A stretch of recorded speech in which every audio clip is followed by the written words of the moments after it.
इस शरीर के बारे में थोड़ा गहराई से विचार करो। संसार इतनी गंभीरता से लेने लायक नहीं है। बहुत प्लानिंग मत करो संसार की, बहुत बुद्धि मत लगाओ। संसार में कुछ है ही नहीं, इसके लिए प्लानिंग की जाए क्यों? अरे ये पर्याय थोड़े काल की है, फिर इस पर्याय के कर्ता वास्तव में हम नहीं हैं। इस शरीर में क्या क्या परिणमन होने वाला है ये आपके हाथ में है क्या? है अभी कौन सी दशा इस शरीर की बन जाए, पैरालिसिस हो जाए, माइंड काम करना बंद कर दे, किडनी खराब हो जाए, हार्ट फेल हो जाए, हार्ट में कुछ हो जाए, क्या क्या भरा पड़ा इस शरीर में, तो क्या करोगे? और सुनो ऐसी गजब की बात, शरीर का एक समय का पता नहीं कब क्या होगा, और शरीर के खराब होते ही सब चीज़ें असुहानी हो जाएंगी, कोई चीज़ अच्छी नहीं लगेगी। ये तुम्हें अभी लग रहा है ना, महल मकान अटारी धन दौलत, ये अच्छे कौन से अच्छे बढ़िया प्रेस करे कपड़े 5000 की शर्ट, ये तभी तक अच्छे लग रहे हैं जब तक ये शरीर तुम्हारा स्वस्थ है। ये अभी कोई बीमारी आ जाए सब जहरीला लगेगा, उठा के फेंक दो सब, तो फिर क्या करे? इतनी क्षणभंगुरता है और तुम संसार को इतना गंभीर लेके बैठे हो। रात के 1-1 बजे तक शरीर संयोग का चिंतन करते हो, उनकी देखरेख संभाल करते हो, और एक त्रिकाली ध्रुव भगवान आत्मा है। और देखो भैया ये भी समझो, ये जो ज्ञान है ना, ज्ञान छेउपसम ज्ञान, ये तो आपको शरीर के बारे में बोला, ये इंद्रिय ज्ञान की भी कोई कीमत नहीं है। ये इंद्रिय ज्ञान कोई काम का नहीं है। ये देखो इंद्रियों की क्या हालत है, ये छेउपसम ज्ञान की क्या हालत है।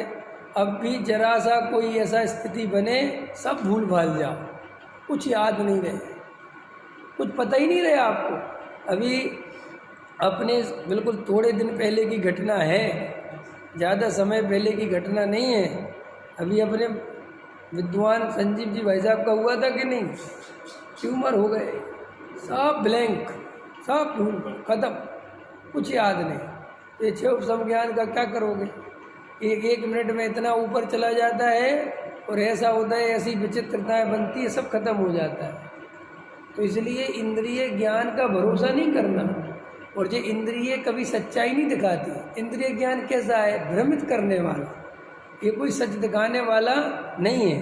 देखो आपकी जिससे कसाय हो जाए तो इंद्रियां आपको कैसी सूचना देती हैं उसके बारे में?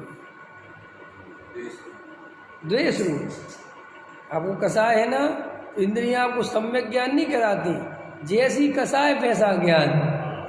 जैसे आपको जिस आदमी से कसाय हो गई, अरे इसकी शक्ल तो गधे जैसी है, समझ में आया? अरे बहुत, देखो देखो कैसा लगता है, देखो ऐसा लगता है जैसे बस, उसके बारे में देखो इतनी, जबकि वो ऐसा है ही नहीं। लेकिन तेरे को कसाय हुई तो तेरी आंखों ने उसमें कमी देखना चालू कर दी। होती कि नहीं होती? बोलो, ये कान सही सूचना देते हैं? कभी नहीं देते। तू 2 बातें एक्स्ट्रा ही सुन के आता है, वो बोल कुछ रहे, तेरे कान कुछ सुनोर रहे। ऐसे ही स्पर्शन, ऐसे ही रसना, मरा जा रहा है। ये इंद्रियां भ्रमित करती हैं। देखो रसगुल्ले को जवान पे रखा तो इंद्रियां कहती रसगुल्ले से स्वाद आया। इंद्रियां काय से स्वाद बताती हैं? रसगुल्ले का स्वाद काय से आया? इससे आया। जो आनंद आया वो काय से आया? रसगुल्ले। और वस्तु का स्वरूप कैसा है? रसगुल्ले में आनंद है ही नहीं, रसगुल्ले से आनंद आ ही नहीं सकता। रियल है, परम सत्य है। कि क्यों? कि वो ही रसगुल्ला पेट भरा हो अथवा 2-4 खा लिए हो तो वो ही दुख देने लगता है। तो अगर उसमें सुख था तो अब दुख क्यों होने लगा? पंच इंद्रिय के विषय भोग जिन्हें तुम सुख मानते हो तो उनमें सुख होना ही चाहिए ना। फिर उनको कालांतर में भोगने पर पुनः भोगने की बात आती है तो महा दुख रूप दिखाई देते हैं। बोलो, भोजन करने के बाद कोई भोजन करने की कहे? अरे साहब बिल्कुल नहीं करने। खूब घूम लिया हो और फिर कोई घूमने की कहे? बोलो, खूब भारी भड़कम कपड़े पहने हो शादी में और फिर कोई कहे कि फिर पहन लो। तो देखो कैसे इंद्रियों के भोग बिल्कुल कोई काम के नहीं है। तो आचार्य कहते हैं कि तू अपने श्रद्धान को मजबूत कर।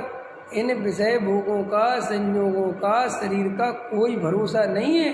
कब उदय पलट जाए, कल क्या हो जाए क्या नहीं हो जाए। इसलिए तू 1 मिनट के लिए भी धर्म आराधना को कल के लिए मत छोड़।